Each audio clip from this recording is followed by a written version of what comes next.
Assalamualaikum warahmatullahi wabarakatuh. Bismillahirrahmanirrahim. Tabarakalladzi nazzalal furqana ala 'abdihi liyakuna lil 'alamin nadhira. Allahumma shalli wa sallim ala sayyidina Maulana Muhammad wa ala alihi wa sahbihi asma'in. Nama ba'du. Semua pengurus PBNU yang saya hormati, semua habaib, semua ulama yang saya hormati, wabil khusus Kiai Haji Abdul Manan, Ketua Lembaga Dakwah PBNU, yang meskipun mondoknya hanya 3 bulan ini sebetulnya problem, sehingga saya kesini ini sebetulnya tidak pernah merasa ibadah. Ini bukan dakwah, ini show dakwah. Jadi yang namanya dakwah itu ya orang-orang di kampung nggak bisa ngaji diajarin ngaji, seperti saya di Jogja, di Rembang. Kalau ini show dakwah, dan ini ada agak kesalahan karena mondoknya hanya 3 bulan. Jadi tidak bisa bedakan mana dakwah, mana show dakwah. Ini jelas show itu. Mungkin yang benar-benar dakwah yang sekarang sedang bikin masjid di pedalaman Kalimantan, pedalaman Sulawesi, atau saudara-saudara kita yang di Korea, saya kemarin di Korea, itu dakwah betul. Kalau ini agak-agak tontonan ya, tapi masih bagus lah melihat wajahnya habib ulama, itu ibadah. Tapi begini ya, yang jelas saya berharap sekali, saya diundang sekali ini saja, jangan diulang. Karena mencintai ulama itu baik, tapi ngatur ulama itu dosa. Ini murah. Jadi ini harus dicatat. Jadi Imam Malik itu kalau diundang tuh marah, meskipun yang undang tuh seorang raja zaman itu, Harun ar-Rasyid. Beliau minta supaya Imam Malik baca Muwatta di istana untuk anak-anaknya, padahal seorang presiden mau ngajari anak-anaknya. Imam Malik marah, masyhur itu, al ilmu yu'ta la ya'ti, ilmu disowani, ora kok ilmu yang sowan. Di mana-mana timba itu ke sumur apa sumur yang ketimba? Timba ke sumur. Ini agak kecelakaan. Pakai air pam. air pam katanya. Jadi udah banyak air. Sehingga saya kata orang banyak itu di SK-kan PBNU, tapi itu tidak pernah saya pikir. Karena saya melakukan kebaikan itu sebelum dapat SK. Saya ngajar sebelum dapat SK, saya dakwah di mana-mana sebelum dapat apa? SK saya langsung minallahi ta'ala, dari Allah Ta'ala. Jadi kalau PBNU niatnya ikrar bahwa orang yang sudah manfaat diangkat, itu saya terima. Tapi kalau merasa ngangkat saya, tak lawan di pengadilan. Karena saya sudah jadi kiai sebelum diangkat PBNU. Ya ini saksikan ya para muhibin saya. Jadi kalau SK itu ikrar, ngakui kalau Gus Bak manfaat, saya terima. Kan hanya ikrar saja, apa? Tapi kalau merasa ngangkat dari bawah ke atas, itu tak lawan sampai apa? Pengadilan, sampai di akhirat. Tersangkanya ya yang sedang jabat sekarang itu. Tapi saya yakin enggak, Kiai Miftahul Ahyar itu orang alim, karena alumni Sidogiri dan menantunya Syekh Duki. Di antara gurunya itu pernah mbah mertua saya, karena istri saya orang Sidogiri. Beliau juga besanan sama keluarga Lasem, saya ini Durriyah Lasem. Pak Said Akil juga orang alim, mbah-mbahnya juga orang alim. Baru kemarin nyocokkan nasab sama saya. Buyut-buyutnya beliau itu adik buyut saya, pernah cocokkan sama saya. Gus, saya sama saya tua mana? Tua saya, buyut kamu adik buyut saya, kata saya gitu. Tapi saya tetap hormat sama beliau karena ya pernah sepuh umurnya setidaknya. Jadi saya ulang lagi, ngaji seperti ini itu sebetulnya lebih ke show, pertunjukan. Supaya pertunjukan ini tidak dosa, saya isi ngaji betulan. Tapi jangan diulang. Karena biasa ngaji rutin. Saya di Jogja tafsir Jalalain sudah juz 23. Pernah khatam hikam. Sekarang Nashahul Ibad separuh. Saya ngaji di Sidogiri Itkon, di Sarang Balaghatul Quran, di Hajen Lubul Usul, tapi sarahnya yang Thariqatul Husul, sarahnya Mbah Sahal Mahfud. Jadi baru di sini ngaji bersaing sama orang yang mondok berapa? 3 bulan. Ini masalah. Masalah. Nggak boleh mondok itu harus buat tulis zaman. Tapi ya tidak apa-apa, mungkin laduni ya. Jadi kalau mondok cepet itu kemungkinannya apa? Laduni. Begini, tapi saya tertarik apa yang dikatakan Kiai Haji Abdul Manan tadi menyangkut kalimat tauhid. Saya ngaji di mana-mana bilang, kalau ngaji itu yang tahqiq itu detail. Detail itu bahasa Arabnya tahqiq. Jadi kita misalnya berpikir secara jernih, orang yang kafir 70 tahun itu pasti menjadi muslim karena melafadzkan la ilaha illallah. Dan itu bi ijma'il ulama. Semua ulama mengatakan demikian. Saya ulang lagi, itu bi ijma'il ulama. Karena mansus di Quran ada ayat kulil ladina kafaru iyantahu yughfar lahum ma qad salaf. Kalau orang yang kafir 70 tahun bisa dihilangkan kekafirannya hanya dengan kalimat la ilaha illallah Muhammadur Rasulullah. Berarti kalimat ini statusnya apa? Penghilang kekafiran, apa? Penghilang kekafiran. Lalu ada kelompok yang mengatakan gara-gara kalimat la ilaha illallah dan pegang patok nisan itu orang menjadi kafir. Ini kan jadi paradok. Lafat yang kita statuskan sebagai penghilang kekafiran dengan lafat yang sama orang menjadi kafir. Itu nggak ketemu nalar. Mbok nalar paling apapun tetap nggak ketemu. Kecuali tadi ya dalilnya pokok yang ngotot tadi. Itu memang kacau itu. Tapi alhamdulillah mereka insya Allah ya sadar. Kamu jangan bayangkan mereka tidak sadar terus, berarti kamu doanya jelek. Bisa saja mereka sudah ingin sadar, berhubung digojlok ini terus nggak jadi sadar. Jadi jangan-jangan salah kita karena sering gojlok sehingga yang mau sadar jadi tidak apa? Nggak sadar. Saya tadi jam 10 sampai setengah 2 masih ngajar di pondok saya ngajar tafsir masih di Rembang sana saya. Terus saya ke Semarang Delalah Muyassar, ya mungkin agak-agak keramat, jadi tetap jam 3:4 saya bisa ketemu Habib Umar Hafid. Saya beberapa menit ya diskusi tentang manhaj beliau, dan kebetulan saya sering belajar kitab beliau sama alumni-alumni Darul Mustafa. Meskipun saya tidak pernah ke sana, tapi saya tahu betul mazhab beliau karena al-arwah junudun apa? Mujannada. Begini, saya sering dingendikani Mbah Mun, politik tidak jelas itu bagian dari kejelasan. Ini yang perlu dicatat. Jadi politik tidak jelas itu bagian dari apa? Kejelasan. Misalnya begini, siapa yang mengira Khalid bin Walid yang sangat musuhi Rasulullah, dia panglima orang kafir ketika ngalahkan Rasulullah di perang Uhud, akhirnya Khalid bin Walid masuk apa? Islam. Begitu juga Wahsy, qatilu ahabbin nasi ila Rasulillah, pembunuh Sayyid Hamzah, akhirnya juga masuk Islam. Begitu juga Abu Sufyan, dia pemimpin besar kafir Mekah ketika perang Badar, ketika perang Khandaq, akhirnya juga Islam dan menjadi mertua Rasulullah Shallallahu Alaihi Wasallam. Dari fakta ini kemudian banyak ulama alim yang ngambil sikap itu ya coro Jawa itu anggang-anggang. Anggang-anggang itu gak tegas, tapi gak tegas dari rumusan ilmu yang detail. Saya ulang lagi, gak tegas tapi dari rumusan ilmu yang apa? Detail. Bisa saja orang yang sekarang kafir suatu saat mukmin atau muslim. Bisa saja yang sekarang sedang fasik suatu saat soleh. Bisa saja yang mondok 3 bulan rois PBNU. Sementara yang mondok lama kadang Kiai RT. Tapi itu hanya hukum duniawi. Saya yakin yang Kiai RT ini PBNU di akhirat. Karena mondoknya lebih apa? Lama. Itu tak jamin. Saya juga berencana mimpin itu di akhirat saja, bukan di dunia.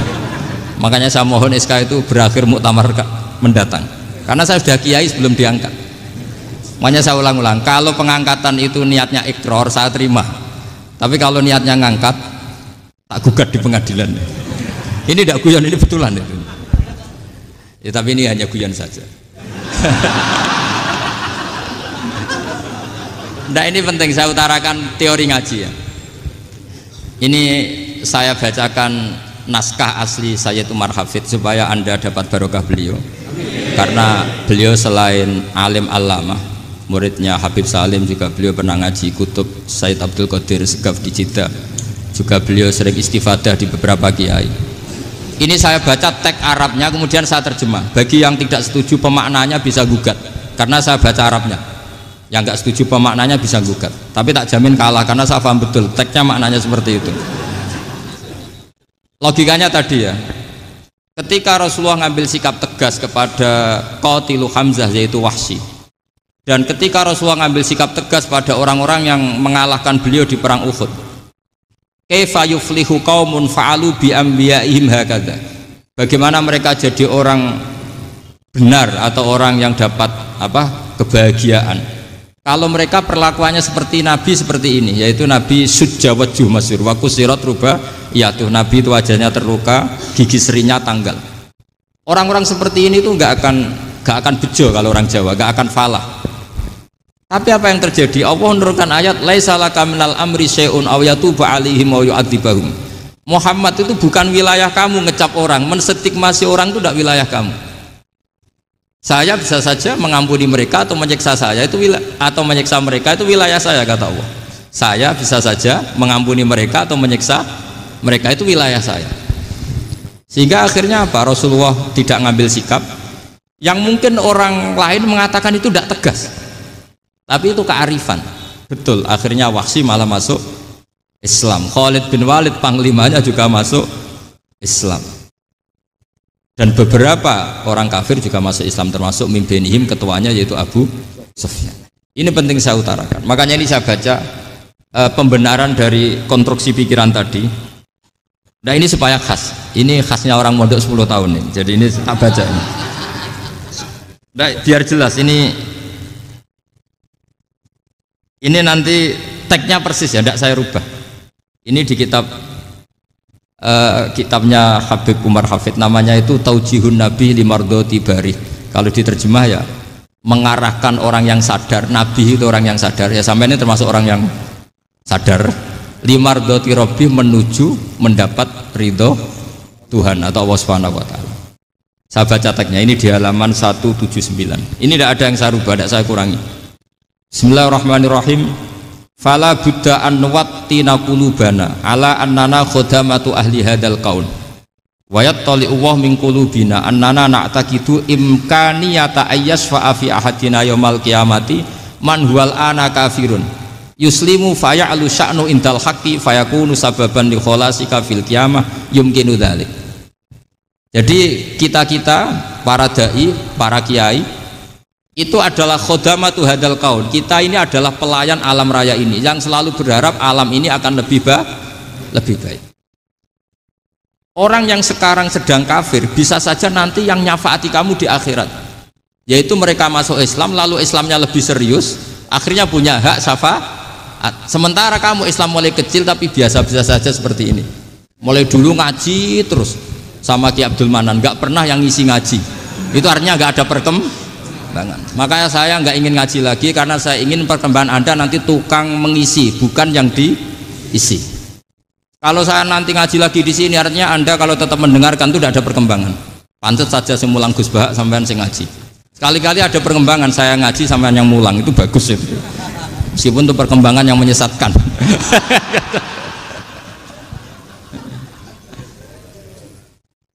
Ini penting saya utarakan. Ini dawuhnya Said Umar ya. Orang yang sekarang sedang kafir bisa saja orang ini nanti nyafaati kamu, yaitu beliau orang ini Islam, kemudian Islamnya serius, maka punya hak syafaat. Sementara kamu Islamnya biasa-biasa saja. Itu masyhur kayak Sayyidina Umar.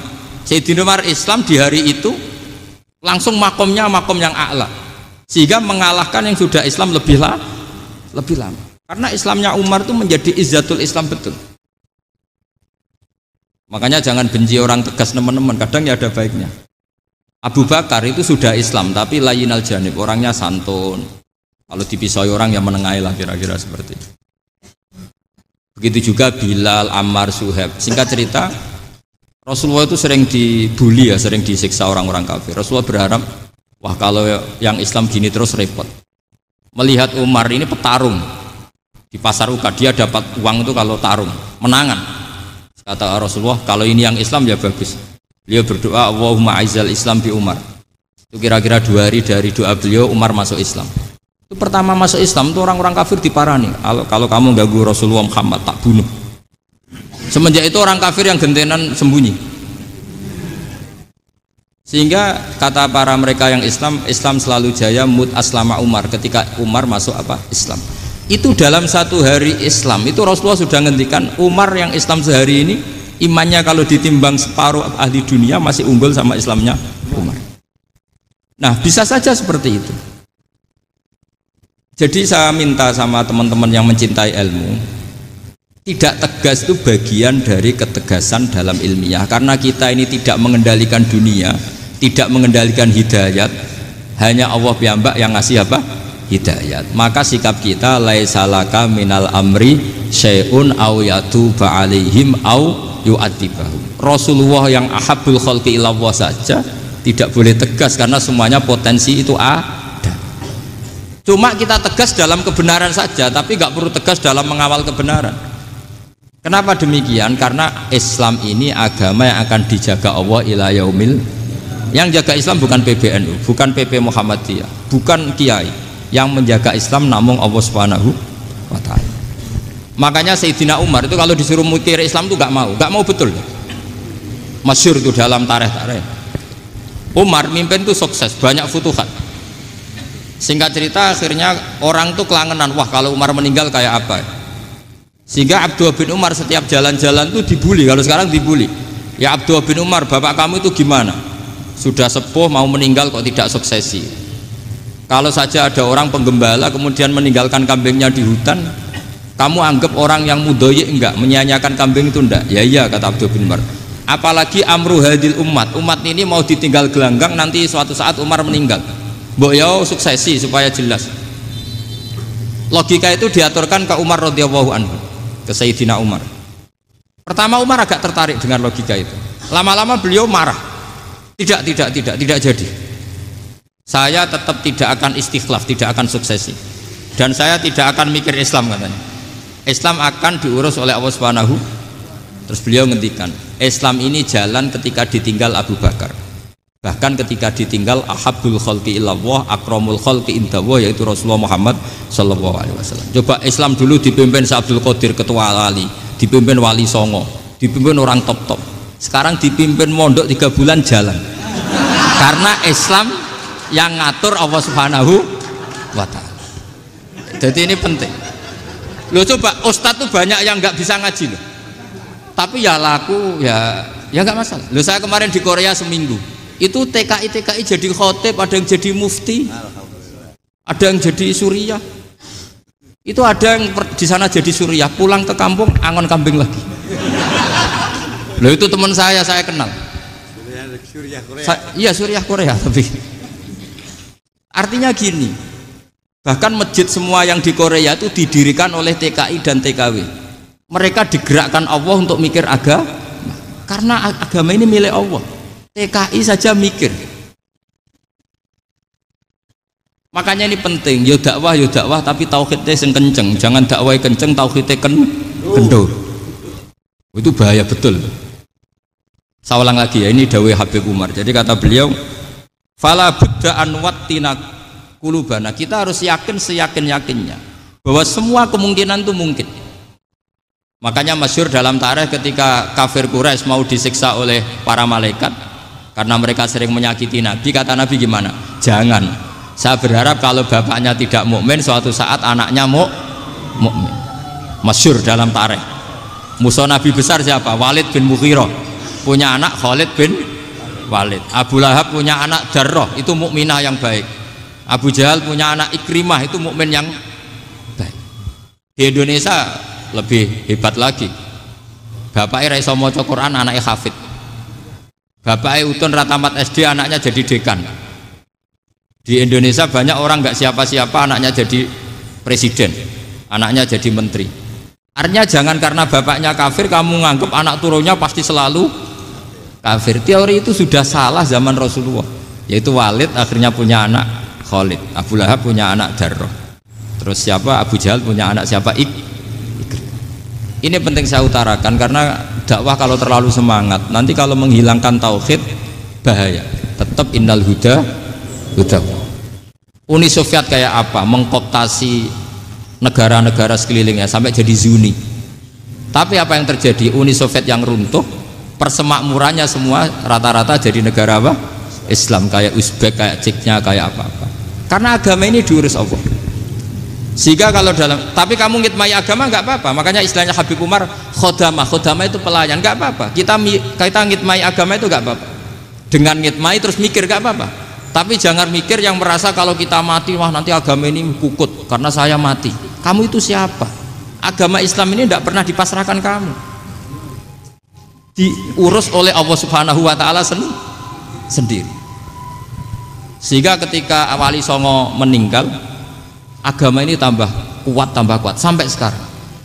Kecil saya itu kalau pengajian susahnya bukan main, harus izin sana sini. Sekarang setiap pengajian polseknya datang, polresnya datang, nggak ada intel, nggak ada apa. Padahal kiai dulu sama kiai sekarang itu kira-kira alim mana? Raden kiai dulu. Mbah Hasyim Asy'ari itu ngarang kitab sampai dibaca di Yaman. Saya sering baca juga kitab beliau, Risalatu Ahli Sunnah wal Jamaah. Kiai sekarang mau terjemah aja kadang salah memahami. Tapi ya Islam tetap jalan karena Islam ini dikawal, dijaga oleh Allah Subhanahu wa taala. Maka kalau dalam cerita tarikh sirahnya Ibnu Ishaq itu, tauhid itu penting. Beliau cerita begini. Sayyid Abdullah itu namanya Abdullah bin Abdul Muthalib. Kita tahu kenangannya Rasulullah terbanyak itu bukan dengan Sayyid Abdullah tapi dengan Sayyid Abdul Muthalib, dengan mbahnya. Karena Nabi itu mulai kecil dirawat oleh siapa? Mbahnya. Yaitu yang disebut Nabi ketika 2 bulan kan abahnya sudah meninggal. Ya saya baca ya, pakai bahasa Arab biar jadi bid'ah. Nanti kalau bahasa Indonesia ada bid'ah. Tidak betul tuh. Diba atau berjanji sebenarnya itu kitab sejarah, berhubung dibaca bahasa Arab terus kayak mantra. Terus yang belakang mau nyenggai soleh aleh, sehingga kubu sebelah bilang tuh khurafat dan bid'ah. Coba diterjemah ini, coba nanti saya baca bahasa Arab. Walamma tamma min hamli syahroni ala masyuril aqwalil marwiyatu fiya bil madinati abuhu Abdullah wa kana qad istaza bi akhwalihi bani adi minat taifatin najariyah wa makatha syahron saqiman yu'anu nasukmahu wasakwa. Terus di pojok sana bilang soleh aleh, pasti kubu sebelah yang liwat, wah itu khurafat bid'ah karena dianggap mantra. Padahal artinya coba sampean baca bahasa Indonesia. Ketika hamil Rasulullah umur 2 bulan, abahnya meninggal di kota Abwa. Kota Abwa adalah kota keluarga besar ibunya Sayyid Abdullah. Kebetulan pas ke sana beliau sakit sampai 1 bulan dirawat. Bid'ahnya di mana kalau diterjemah? Wong itu kitab tarikh. Makanya saya nggak tahu yang membidah-bidahkan tiba itu karena tadi. Tapi sampean juga ikut salah karena nyenggai sholawat tantok itu. Jadi makanya saya bilang tadi kalau bahasa Arab bid'ah, kalau sudah terjemah bid'ah karena kelihatan kalau itu hanya kitab tarikh. Loh, coba bid'ahnya di mana? Wa ba'du fa'aqulu wa Muhammad bin Abdullah bin Abdul Muthalib bin Hasyim. Itu kalau diterjemahkan, kamu harus tahu siapa nama Muhammad. Muhammad punya abah siapa? Rasulullah Muhammad Abdullah. Punya abah siapa? Abdul Mut. Punya abah siapa? Hasyim. Coba baca gitu di kubu sebelah. Oh iya gitu. Berhubung kok baca bahasa Arab. Wa ba'du faqul wa Muhammad bin Abdullah bin Abdul Muthalib bin Jadi itu hanya salah baca saja. Maksudnya salah yang ngukumi, bukan salah yang baca, salah yang apa? Ngukumi. Sayyid Abdullah ini orang yang tauhidnya sangat kuat. Sayyid Abdul Muthalib lebih kuat lagi. Saya cerita sedikit betapa pentingnya tauhid. Ketika pasukan Abraha bawa pasukan gajah mau menyerang apa? Ka'bah. Itu sebelum menyerang itu semua aset-aset milik orang kafir Quraisy, milik orang Quraisy lah. Itu ditawan, diambil. Termasuk milik Sayyid Abdul Muthalib, milik Abdul Muthalib. Terus ketika mau masuk Ka'bah, mau masuk Mekah, kata Abraha, man sayyidu hadal wadi, siapa yang kamu tuakan, yang kamu pertuan di sini? Oh, Abdul Muthalib. Abdul Muthalib itu dipanggil, itu auranya luar biasa. Abraha yang di tempat perkemahannya itu harus duduk di atas karena dia raja, itu duduk di atas gak berani. Saking wibawanya Abdul Muthalib, ini mbahnya Rasulullah. Akhirnya Abraha bilang gini, saya duduk di bawah tidak mungkin karena saya raja. Kamu duduk jejer saya tidak mungkin karena nanti umat saya kecewa karena raja kok disaingin gitu. Ya sudah, sambil berdiri-diri kita ngomong. Akhirnya Sayyid Abdul Muthalib tadi Diomongin gini, saya itu tidak ingin merusak orang-orang Mekah, orang-orang Quraisy. Saya hanya kecewa punya tempat ibadah dikencingi, diberakin sehingga saya mau merubuhkan Ka'bah. Tapi dengan damai, nggak ada perang. Apa jawabnya Abdul Muthalib? Lucu. Nggak apa-apa, Ka'bah kamu robohkan silakan, nggak apa-apa. Yang penting unta saya yang kamu sita kembalikan. Harta saya yang 100 unta kamu sita kamu kembalikan. Itu Abraha kagetnya bukan main. Kaget karena kamu itu pemimpin apa? Tadi saya hormat kamu karena kamu tak anggap orang hebat. Hadhil Ka'bah dinu abaika, ini Ka'bah itu agama kamu. Pas saya hancurkan kok kamu tenang-tenang saja. Padahal pas mau saya hancurkan kamu tenang-tenang saja, malah tanya unta kamu itu gimana? Apa jawabnya Abdul Muthalib? Inna lihadal baiti robban hamahu, sebab Ka'bah itu ada yang punya dan pasti akan melindungi Ka'bah. Tapi kalau unta itu milik saya, ini urusan saya, ini unta. Jadi inna lihadal baiti robban hamahu itu tidak milik saya, itu ada yang punya. Ya sudah, biar yang punya aja yang jaga, itu tidak urusan saya. Akhirnya unta dikembalikan, aman deh, untung double. Terus akhirnya dia ke Ka'bah, fa'akhudha bi halaqatil bab, karena dulu apa itu halaqatil bab, karena dulu itu yang dipakai apa itu pegangan itu bentuknya apa, bulat, makanya diistilahkan halaqah apa, bulat. Kalau sekarang halaqah ilmiah itu seminar. Halaqah itu buruhi lain lagi. Ya. Pegang terus bilang gini, kata Abdul Muthalib, ya Allah, Ka'bah ini mau dihancurkan oleh Abraha, Ka'bah ini milik kamu. Saya mau ke gunung, mau melihat apa yang kau lakukan terhadap orang yang mau merusak Ka'bah. Terus Abdul Muthalib bilang ke umatnya, wa ya qaumi, ayo kita ke gunung melihat ma fa'ala rabbuna, apa yang akan dilakukan Tuhan kita terhadap orang yang mau menghancurkan Ka'bah. Jadi santai saja, santai. Terus Abdul Muthalib naik gunung sama orang-orang Quraisy. Abraha datang mau merusak Ka'bah, terus terjadi alam taro kaifa fa'ala rabbuka bi ashabil fil. Itu melihat, dan betul Ka'bah dijaga Allah. Islam juga gitu. Ketika Islam dikooptasi Uni Soviet, semua ulama, semua wali perasaannya hanya nunggu kehancuran Uni Soviet, karena pasti agama ini dijaga Allah. Saya setiap sholat, setiap munajat, kata ketika baca Rabbana lakal hamdu bil samawati wa mil'ul ardi. Dulu saya iskal itu janggal. Ya Allah, engkau zat yang layak dipuji, yang pujian itu memenuhi langit dan bumi. Pikiran saya kalau bumi ateis itu mujinya kayak apa? Tapi Masya Allah, ketika saya datang di Korea, bumi ateis, ternyata di sana banyak masjid, banyak tasbih, bahkan ada sakduna di sana. Karena Allah sudah ngendikan lakal hamdu mil'us samawati wa mil'ul ardi. Dan sekarang nyata, semua bumi ateis, bumi apa saja, ada tasbihnya, ada tahmidnya. Makanya sadaqallahul adzim ketika ngendikan sanurihim ayatina fil afaq walladzi arsala rasulahu bil huda dinil haqqi liyuzhirahu 'alad dini kulli. Makanya saya mohon sekali bahwa agama ini harus kamu khidmah, tapi enggak boleh kamu pikir, atau dibaliklah, khidmah maka memikir, tapi tidak usah GR bahwa agama ini diserahkan sampean. Saya juga agak ridho, agama kok diurus orang-orang kayak gini, kayak apa nasibnya. Jadi ini penting, karena rata-rata kiai alim itu tidak jelas, terus oleh orang-orang yang nggak pernah ngaji itu, wah ini nggak jelas, nggak tegas. Islam itu harus tegas. Maksudnya tegas itu kayak apa? Tegas itu di wilayah kita. Kalau istri kamu mau diperkosa orang itu boleh tegas, itu wilayah kamu. Tapi kalau hidayat itu wilayahnya Allah Subhanahu wa Ta'ala, kita tidak pernah tahu. Bahkan yang sudah Islam saja, nyuwun sewu, itu nggak ada jaminan mati husnul.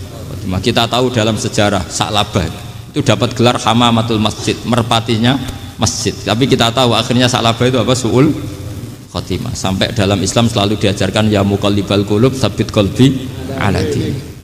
Jadi kalau kita sendiri saja masih ingin selalu husnul khotimah, agak ada ruang untuk mudah menvonis orang lain.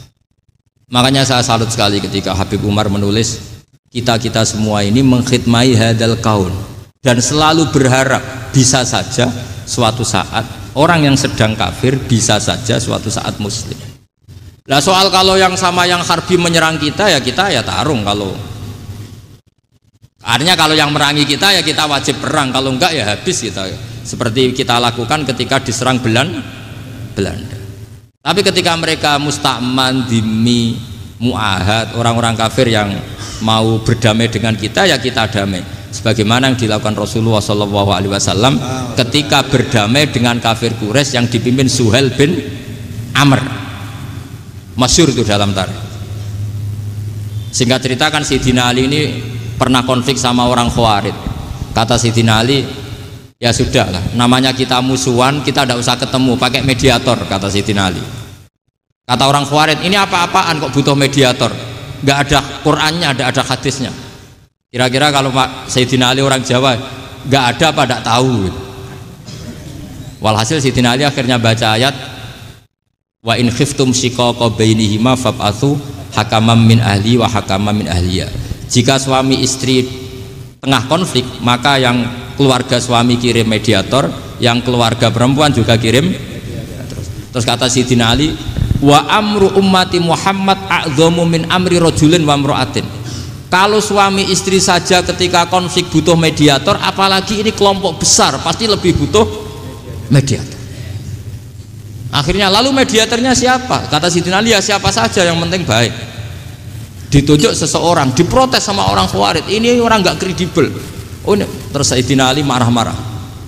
Rasulullah itu pernah berdamai dengan orang, bahkan orang itu kafir, yaitu Sulhul Hudaybiyah. Nabi itu berdamai dengan orang yang bernama Suhail bin Amr, ketika itu kafir. Makanya ini menunjukkan bahwa musolahah ma'al kufar itu boleh demi kelangsungan bernegara, berbangsa. Kamu tidak usah meragukan reputasi NU. Ketika dulu kafirnya kafir harbi zaman Belanda, ya Mbah Hasim fatwa apa? Jihad. Jadi jangan kira tidak tegas, kita tegas sekali, justru kita yang punya masa lalu tegas. Tapi kepada siapa dan dalam konteks apa? Paham ya? Terus ini penting sekali untuk dijernihkan. Ini saya baca berikutnya nanti, tidak supaya tahqiq saya syukur sekali, saya tadi sekaligus minta ijazah sama Habib Umar, dan memang saya ngaji ini lama sama teman-teman alumni Yaman, cuma belum pernah ketemu mu'alifnya. Tadi saya ketemu minta ijazah itu dan beliau senang sekali, bahkan sempat bikin tulisan di kitab saya ini. Sama tidak perlu baca, karena kalau bisa ya biasa, kalau tidak bisa malu ya sudah, tidak usah baca. Sudah. Terus ini kata beliau, ini masih saya teruskan. Nahnu min hadhil intilaqah naktasibu thabatana wa quwwata yaqinina wa illa fa fil ardi mu'aridun wa muntaqidun wa mukhalifun min akhyarin wa asyrarin sholihin wa fasikin muslimin wa kuffar. Kalau kamu punya satu metode ilmiah, metode dakwah, kamu harus siap, karena pasti ada yang menentang. Yang menentang itu ya mulai orang soleh, tidak soleh, orang macam-macam. Jadi kalau sudah punya manhaj, memang dari awal harus siap apa? Ditentang. Jadi misalnya PBNU punya kebijakan apa, ya sudah siap saja dibully. Itu pasti itu, karena nggak ada manusia semua suka, semua benci. Kata beliau, anta in kunta fi syakkin min hadzal maslak wal manhaj fattabi man syi'ta wasaha angka ghaniyah wa in kunta ala yaqinin annahu al huda wa mirasun nubuwah wa annahu haqiqatu tarjamatil ahdi ma'rab fala tata'atsar min kalami ahadin yakunu mangkana.